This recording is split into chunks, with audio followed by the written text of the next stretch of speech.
ओम नीलांजनम समाभासम रविपुत्रम यमाग्रजम छाया मार्तंड संभूतम तम नमामि शनिश्चरम।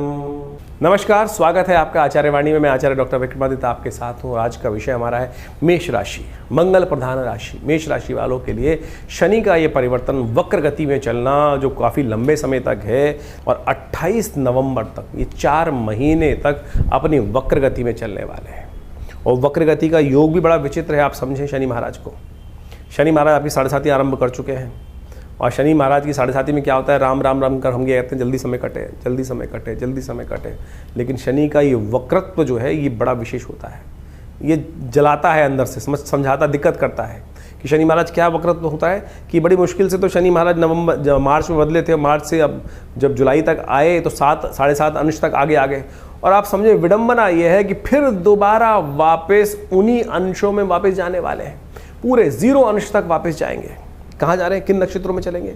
ये उत्तरा भाद्रपद नक्षत्र में चलेंगे। पहले तो उत्तरा भाद्रपद नक्षत्र में स्वयं शनि का नक्षत्र है, उसमें चलेंगे और फिर 3 अक्टूबर को जाके पूर्वा भाद्रपद में चले जाएंगे। वो बृहस्पति का नक्षत्र है, उसमें कमजोर इस अवस्था में आ जाएंगे। और आपकी राशि की 7.5 का दौर वैसे ही चल रहा है। और ऐसे में शनि का महाराज का इस प्रकार वक्र स्थिति में जाना, पूर्ण ताकत में आना और ताकत में आना, ये कहीं ना कहीं आंसू निकलवा सकता है, कष्ट दिलवा सकता है।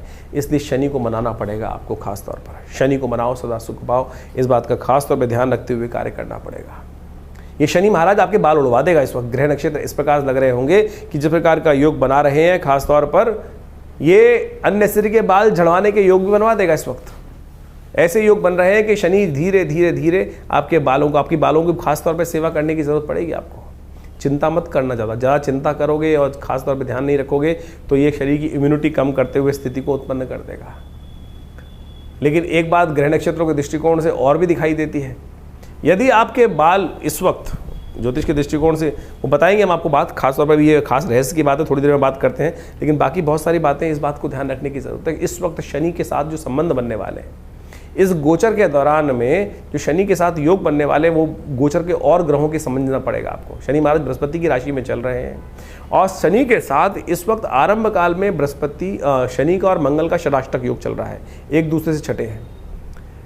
और जहाँ तक जुलाई का अंत होते होते शनि का जो समसप्तक योग बन जाएगा, शनि और मंगल का आपस में टकराव उत्पन्न हो जाएगा, विश्व में भयावह स्थिति उत्पन्न करेगा। फिर दोबारा एक बार विद्रोह का, 2 का कलंक, लड़ाई का कलंक दोबारा उत्पन्न हो सकता है। उसके बाद फिर षडाष्टक योग बन जाएगा, यानी अक्टूबर नवंबर जाके फिर षडाष्टक योग बन जाएगा। एक दूसरे के शनि मंगल 8 में आ जाएंगे तो ये 4 महीने उत्पाती योग दिखाई देता है।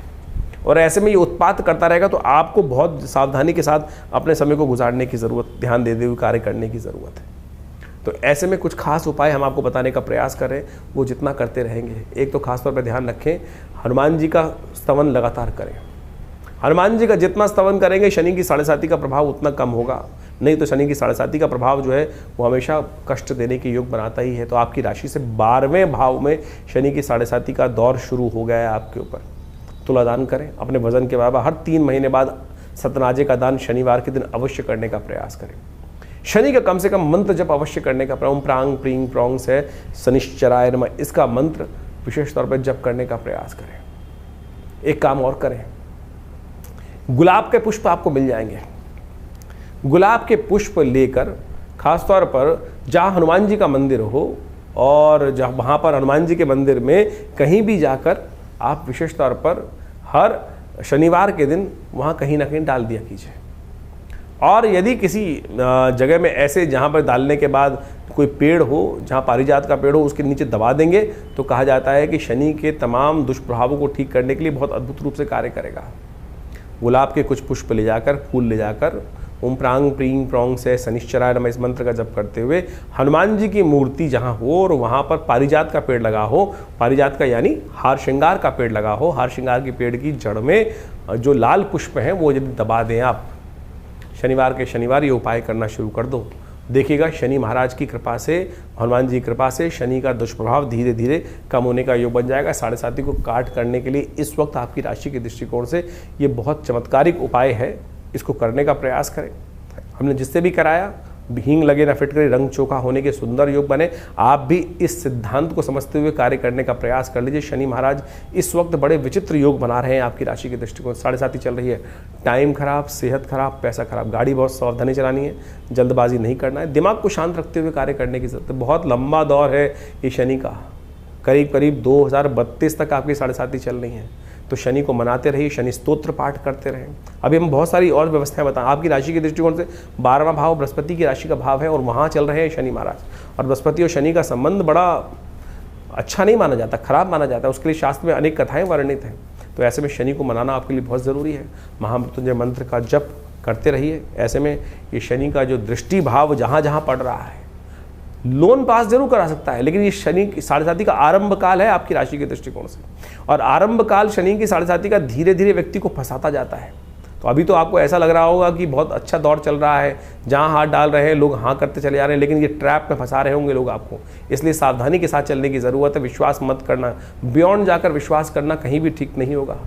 शुरू में तो आपको लगेगा कि हमारे 7.5 का पहला दौर जो होता है, क्योंकि शनि महाराज 12वें भाव में चलते हैं, 12वें भाव से 6ठे भाव को देखते हैं और 6ठे भाव शत्रु को बिल्कुल समाप्त करने के योग बनाते रहते हैं, हमें लगता है। लेकिन इस वक्त आपके शत्रु दब जरूर जाएंगे, लेकिन बाद में आपके लिए विचित्र विडंबना। इसलिए हमारा आपको सुझाव ये है, इस वक्त शत्रुत्व भाव ना रखो मन में, शत्रु मत बनाओ। छोटे से छोटे एक छोटे से कांटे को भी नमन करके, भाई शांति से, मेरी गलती है, मैं छोटा हूँ, ऐसा करके निकलने का प्रयास करो। क्योंकि आज तो वो छोटा है, कल वो शूल बनकर कहीं ना कहीं कष्ट देने के योग बना सकता है। तो ऐसे में खास तौर पे ध्यान रखते हुए कार्य करना भाई साहब आपके लिए बहुत ज़रूरी है। और सबसे बड़ी एक और भाव, शनि की दृष्टि, एक दृष्टि जो है वो आपके विशेष तौर पर भाग्य पे पड़ रही है। और भाग्य जगाने के लिए इस वक्त आपको आवश्यकता जिस उपाय की है वो हमने आपको बताया। शनि स्तोत्र का पाठ अवश्य कीजिएगा। हम बताएंगे आपको शनि स्तोत्र, क्योंकि शनि अध्यात्म से दूर मत होना। ऐसे में हो सकता है कि मन में ये भाव आपके अंदर जाए, भगवान सब बेकार है, बार बार ये मनाता रहेगा कि हम तो सब कुछ अच्छा कर रहे हैं। ये जो भाव आना शुरू हो जाता है ना, धीरे धीरे आपके पुण्य समाप्त करता चला जाता है। और ये भाव शनि की 7.5 के आरंभ काल में बहुत सारे लोग मन में आ जाता है। क्यों? क्योंकि 12वें भाव जो बैठा हुआ शनि आपके धर्म भाव को भी देखना शुरू कर देता है और धर्म भाव को देखकर यही भाव मन में लाता है। और जितना इस संसार में जो राम के विमुख हो जाते हैं ना, वो कहीं नहीं टिकते हैं। जो राम का नहीं वो किसी काम का नहीं, इस बात का ध्यान रखना। अध्यात्म से दूर नहीं जाना है आपको। तो इस ज्योतिष के सिद्धांत को सैद्धांतिक तौर पे हम आपके समक्ष रख रहे हैं। बृहस्पति की राशि में जाकर शनि महाराज क्या कुछ करने वाले हैं, कैसे उपाय आपके लिए हम बताएंगे, जो वो करिएगा अवश्य। तो शनि का ये विचित्र प्रभाव जो आपकी राशि के दृष्टिकोण से पड़ रहा है, इसका मूल कारण आपको समझना चाहिए कि शनि का कारण क्या है। शनि महाराज जो है इस वक्त बृहस्पति की राशि में चल रहा है और बृहस्पति और शनि जो आपस में हैं वो बहुत अच्छा मधुर संबंध माना नहीं जाता। शनि जो है वो आत्मकारक है, बृहस्पति ज्ञान के प्रतीक हैं। एक बात समझे, दोनों आध्यात्मिक हैं। शनि विशेष तौर पे ज्योतिष के दृष्टिकोण से अंतःकरण के मालिक बोले जाते हैं, अंतःकरण के स्वामी बोले जाते हैं और वो दंडाधिकारी भी बोले जाते हैं। तो शनि का जो विचित्र प्रभाव जो है, लेकिन उनका जो स्वभाव है, जो चरित्र है, वो बड़ा विचित्र माना जाता है। उसको अच्छे समझना चाहिए। वो बृहस्पति के साथ बिल्कुल नहीं मिलता। बृहस्पति के साथ जो है उनका कई बार विचित्र प्रकार का द्वंद्व शास्त्र में वर्णित किया गया है। और एक बात समझें, शनि में दशाओं के अंतर्गत ज्योतिष के दृष्टिकोण से एक सिद्धांत बताया गया है कि बृहस्पति की दशा चल रही है उसमें शनि का अंतर आ जाए, या शनि की दशा चल रही है उसमें बृहस्पति का अंतर आ जाए, तो कभी भी शुभ नहीं जाता है। हमेशा दुष्प्रभाव उसको उत्पन्न करने वाले ये समय माने जाते हैं। तो इस प्रकार से इसी दृष्टिकोण से समझा जाए तो उसका पीछे मूल कारण भी है। ज्योतिष के दृष्टिकोण से आध्यात्मिक जगत में एक कथा चलती है कि एक बार शनि महाराज जो हैं वो बृहस्पति के साथ मिलकर कुछ द्वंद्वात्मक स्थिति में महाराज विक्रमादित्य के राज्य में उपस्थित हुए। कहा जाता है महाराज विक्रमादित्य का न्याय के दृष्टिकोण से बड़ा वर्चस्व था। शनि स्वयं दंडाधिकारी माने जाते हैं और उनका जो सब प्रभाव है कि दंडाधिकारी के रूप में कर्म के अनुसार से कर्म फलदाता माने जाते हैं। तो उनको अहंकार भी था, स्वाभिमान, अहंकार था इस बात का कि मुझसे बड़ा कौन न्याय अधिकारी होगा, न्याय के अनुसार से न्याय करने वाला होगा। लेकिन महाराज विक्रमादित्य का जब वर्चस्व पूरे संसार में था, जिनके नाम से ज्योतिष के दृष्टिकोण से संवत चलता है, यानी जो संवत का इतना महानता उनके बारे में बताई जाती है शास्त्र के दृष्टिकोण से, तो ज्योतिष जगत के अंदर, अध्यात्म जगत के अंदर ये कथा बड़ी प्रचलित है कि महाराज विक्रमादित्य के दरबार में, उनके राज्य में शनि और बृहस्पति दोनों एक बार उनकी परीक्षा लेने पहुंचे थे। महाराज को पता चला कि शनि और बृहस्पति दोनों के दोनों उपस्थित हुए हैं वहाँ पर। तो बृहस्पति महाराज देवगुरु माने जाते हैं और कहा जाता है कि न्याय अधिकारी जो हो, दंडाधिकारी जो हो, वो किसी के वर्चस्व में नहीं आना चाहिए, किसी के दबाव में नहीं आना चाहिए। तो कहा जाता है कि शनि महाराज ने उनकी परीक्षा लेने के लिए अनेक प्रकार से उनको त्रास देकर डराने का प्रयास किया। और यहाँ तक कहा जाता है कि जब महाराज विक्रमादित्य ने उस न्याय के जब व्यवस्था के अंदर उपस्थित हुए तो बृहस्पति जी के से विमुख नहीं, बृहस्पति जी के तरफ वो न्याय का जो था व्यवस्था न्याय दिया, यानी शनि महाराज को गलत ठहरा दिया। शनि महाराज ने वहाँ उस वक्त कहा, भय दिखाने का प्रयास किया। आमतौर पर जब किसी दंडाधिकारी के समक्ष उपस्थित होते हैं, जो व्यक्ति जिस प्रकार से कहता है कि महाराज बाद में देख लूँगा, और जो न्यायाधिकारी होता है उसको किसी प्रकार से अपना इन्फ्लुएंस उपस्थित करने का प्रयास किया जाता है, तो शनि महाराज ने भी यही किया कि महाराज आज तो आपने मेरे खिलाफ अपना न्याय दिया है, लेकिन जब मेरा समय आएगा ना तब आपकी परीक्षा होगी और तब आप देखना कि क्या स्थिति उत्पन्न होती है। तो महाराज विक्रमादित्य के राज ज्योतिषियों ने बताया कुछ वर्ष बाद कि महाराज आपके ऊपर शनि का ये दुष्प्रभाव समय उपस्थित होने वाला है। और कहा जाता है कि राजा के ऊपर इस प्रकार का दुष्प्रभाव शनि का उपस्थित हो, और आपने तो शनि महाराज आपको जिस प्रकार से चेतावनी देकर गए थे, तो ये समय बहुत भयावह रहेगा आपको, और आपके ऊपर आएगा तो पूरे राज्य के ऊपर आएगा। तो कहा जाता है कि महाराज विक्रमादित्य ने उस समय कहा कि मैं कुछ दिन के लिए संन्यास ले लेता हूँ, राज्य से चला जाता हूँ। कहा जाता है महाराज विक्रमादित्य अपने राज्य को कुछ दिन हटकर वहाँ से संन्यास की तरफ भ्रमण में निकल गए और अपने साथ कुछ काशापण ले गए थे।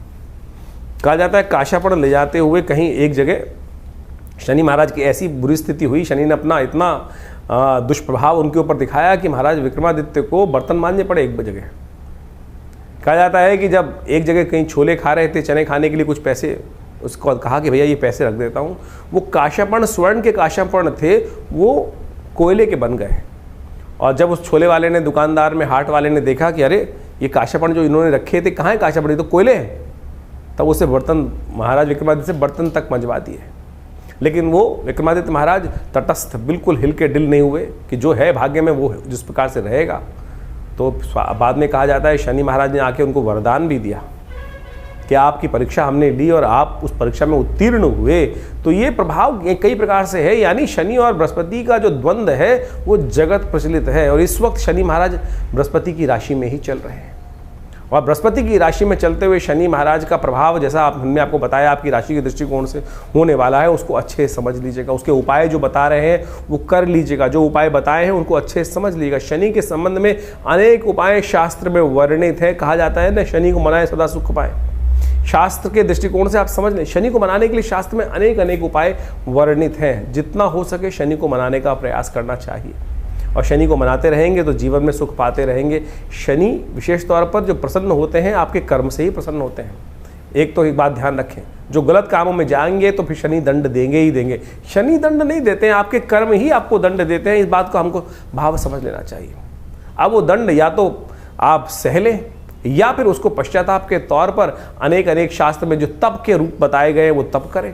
मंत्र जब भी एक तप है, तो शनि स्तोत्र का नित्यप्रति पाठ करना एक अद्भुत, कहा जाता है महाराज दशरथ के संबंध में बड़ी अद्भुत कथा शास्त्र में वर्णित है। जो दशरथ जी शनि महाराज के समक्ष से निकल रहे थे देवासुर संग्राम से पहले, और रास्ते में शनि के दर्शन हुए। महाराज विक्रमादित्य ने कहा कि महाराज दशरथ ने कहा कि अगर ये शनि के दर्शन के किए बगैर निकल जाऊँ, सामने पड़ रहे, उनकी दृष्टि पड़ रही है, तो फिर मैं दोष का भागी होऊंगा। तो इसलिए उन्होंने शनि को प्रणाम किया वहाँ पर। और शनि का एक दिव्य पद्म पुराण के अंदर वो दशरथ कृत शनि स्तोत्र आता है, उसका वहाँ वर्णन मिलता है शास्त्र के दृष्टिकोण से। और कहा जाता है जो दशरथ कृत स्तोत्र का पाठ नित्यपति करते हैं, चाहे एक बार कर लें, शनि कभी भी उन पर अपना दुष्प्रभाव नहीं दिखाएंगे। वो दशरथ कृत स्तोत्र आप अच्छे से समझ लीजिए, एक बार नित्यपति भी पाठ कर लेंगे ना आप, तो ये शनि के अकाट्य प्रयोग के अंदर आता है। आज हम यहाँ पर इस कार्यक्रम में आपके समक्ष वो अकाट्य प्रयोग उपस्थित करने वाले हैं कि जो हींग लगे ना फिटकरे रंग चौका हो। आज की समाज में जो शनि को मनाने के लिए लाखों करोड़ों रुपए लोग खर्च करने, हजारों लोग खर्च करने की बात करते रहते हैं, अनेक प्रकार से ऐसे ऐसे लोग हैं कि जो 100 टीन चढ़ा दो शनि महाराज पर। अरे शनि महाराज की मूर्ति कहाँ शास्त्र में वर्णित है?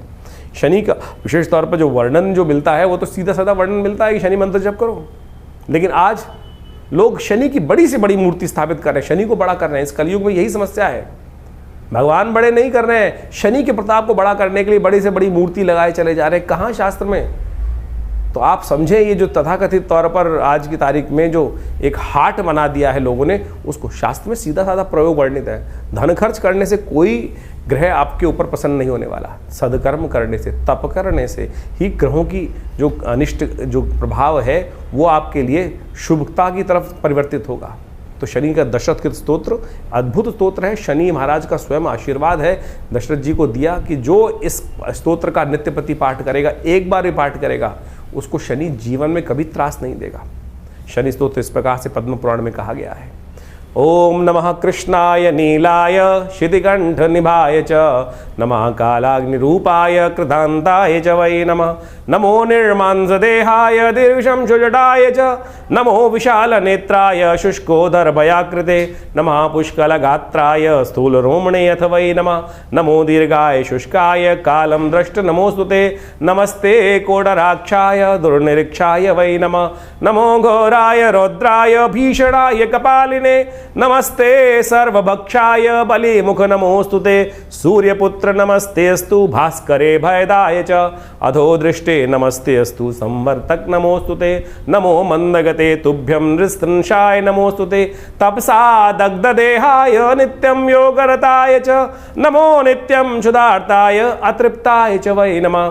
ज्ञानचक्षु नमस्तेस्तु कश्यपात्मजसूनवे, तुष्टो ददासि वै राज्यं रुष्टो हरसि तत्क्षणात्। देवासुरमनुष्याश्च सिद्धिविद्याधरोरगा, त्वया विलोकिता सर्वे नाशं यान्ति समूलता। प्रसादा कुरु मे देववराहोऽहम् उपागता, एवं मस्तु तदा सौरिग्रहराजो महाबला। ये पद्म पुराण के अंदर वर्णित दिव्य शनि स्तोत्र है। इसका यदि एक बार भी पाठ नित्य प्रति श्रवण भी कर लेंगे ना, तो शनि का कैसा दुष्प्रभाव, शनि की कैसी ढैया, शनि का कैसी साढ़े साती, शनि की कैसी अशुभ दशा, वो सब के सब शुभ होने की तरफ चली जाएगी। ये अद्भुत प्रयोग है, शास्त्र में वर्णित है। इसको जितना भी रूप में हम करने का प्रयास करें तो ये 4 महीने विशेष तौर पर अवश्य इनका पाठ करने का प्रयास करें। शनि के दिव्य स्तोत्र के पाठ करने से आपके जो अनिष्ट शनि का जो दुष्प्रभाव है वो जीवन में किसी प्रकार भी नहीं होगा। देखिए, इस प्रकार समझें इसको कि बारिश हो रही है, बारिश हो रही है, बारिश को कोई नहीं रोक सकता, लेकिन आप छाता ले सकते हैं, आप अपनी गाड़ी बढ़िया बना सकते हैं, उसके अंदर बैठ सकते हैं। ये आपका कर्म है कि जिसने कर्म किया छाता लेने का, वो छाता ले लिया, सीधा आपके सिर पे पानी नहीं पड़ा। जिसने बढ़िया गाड़ी मेहनत करी और कर्म अच्छा किया, गाड़ी ले ली, और अच्छा कर्म किया तो बहुत बढ़िया और व्यवस्था बना ली। तो यानी बारिश तो हो रही है संसार में, लेकिन हम अपनी रक्षा कर सकते हैं। तो ये सिद्धांत आप समझें कि हम अपनी रक्षा करने के लिए बहुत सारे प्रयोग कर सकते हैं। लेकिन आज लगे हैं लोग अंगूठियां खरीदने में, एक के बाद एक नीलम। इतना नीलम कहाँ निकल रहा है भैया? नीलम बिल्कुल चमत्कारी है, कोई दिक्कत नहीं है, नीलम का प्रभाव अद्भुत है। लेकिन क्या इतना नीलम संसार में निकल रहा है कि जितना बाजार में बिक रहा है? हम पत्थर का विरोध नहीं कर रहे हैं, पत्थर रत्न शास्त्र में वर्णित है और बिल्कुल अद्भुत रूप से चमत्कारिक चीजें उपस्थित करते हैं। लेकिन क्या इतना नीलम बिक रहा है? नीलम की पहचान शास्त्र में जो बताई गई है कि आप उसको दूध मिले जल में डाल दीजिए, दूध अलग कर देगा, जहर अलग कर देगा। तो जहर को भी अलग कर सकता है, यानी इतना ज़्यादा वर्ण उसका प्रभाव हो जाता है। तो ये सोचे क्या वो आज अगर फिर कोई तथाकथित तौर पे कहेगा कि वो तो असली नीलम होगा, तो यानी जो आप पहन रहे हैं वो तो नकली है। तो क्यों पैसे खर्च कर रहे हो? क्यों आज संसार के समक्ष जाकर सुनारों को या किसी प्रकार से भी जो कल्चर्ड चीज़ें हैं और जो केवल क्रिस्टल के रूप में बनी हुई हैं, उसको आप पहन कर केवल अपने मन को, भाव को जगाने के लिए, मन को संतुष्टि देने के लिए कि भाई हाँ नहीं मैंने नीलम पहन रखा है। अरे कुछ नहीं करेगा। ये स्तोत्र का पाठ करें। देखिए शनि का इसके बाद एक अद्भुत, यही अगर चलिए दिक्कत है, बहुत सारे लोग बोलेंगे संस्कृत बोलने में दिक्कत है, तो कोई बात नहीं। तुलसी बाबा के कृत हनुमान चालीसा, हनुमान जी को स्वयं शनि महाराज ने वरदान दिया। कथाएं आपको मालूम है, जब हनुमान जी को रावण की लंका से शनि को हनुमान जी ने मुक्त किया, तब क्या किया था? शनि ने वरदान दिया था हनुमान जी को, जो आपके भक्त रहेंगे तो उन पर कोई कष्ट नहीं दूंगा। तो हनुमान जी को चोला चढ़ा दो। हनुमान जी को हर शनिवार को जाकर हनुमान जी के मंदिर में सिंदूर में चमेली का तेल मिलाया और पीपल के पत्तों की माला लेकर हनुमान जी को पहना दी, एक दिया वहाँ जला दिया, हनुमान चालीसा का पाठ कर लिया, हनुमान जी के मंत्र का जप कर लिया। हनुमान तो चालीसा तो स्वयं सापर मंत्र है, सिद्ध मंत्र है, जो 7 बार पाठ। अब समस्या क्या है कि कैसे पाठ कर कल्याण करेगा? हनुमान जी ने कहा जय जय जय हनुमान गुरुदेव कृपा करो गुरुदेव की नहीं, जय जय जय हनुमान गोसाई कृपा करो गुरुदेव की नहीं। तो अगली लाइन में क्या बोला गया, जो शतबार पाठ पढ़ जोई छूटे बंद महासु कोई। तो करो ना, सीधा सिद्धांत बताया गया है, तो क्यों नहीं होगा कष्ट निवारण का। लेकिन हम करना नहीं चाहते, हम आलसी हो गए, इस कारण से हमारी समस्याएं जीवन में चलती रहती हैं। तो इसलिए कोशिश ये करें इन समस्त चीज़ों को करने का प्रयास करें।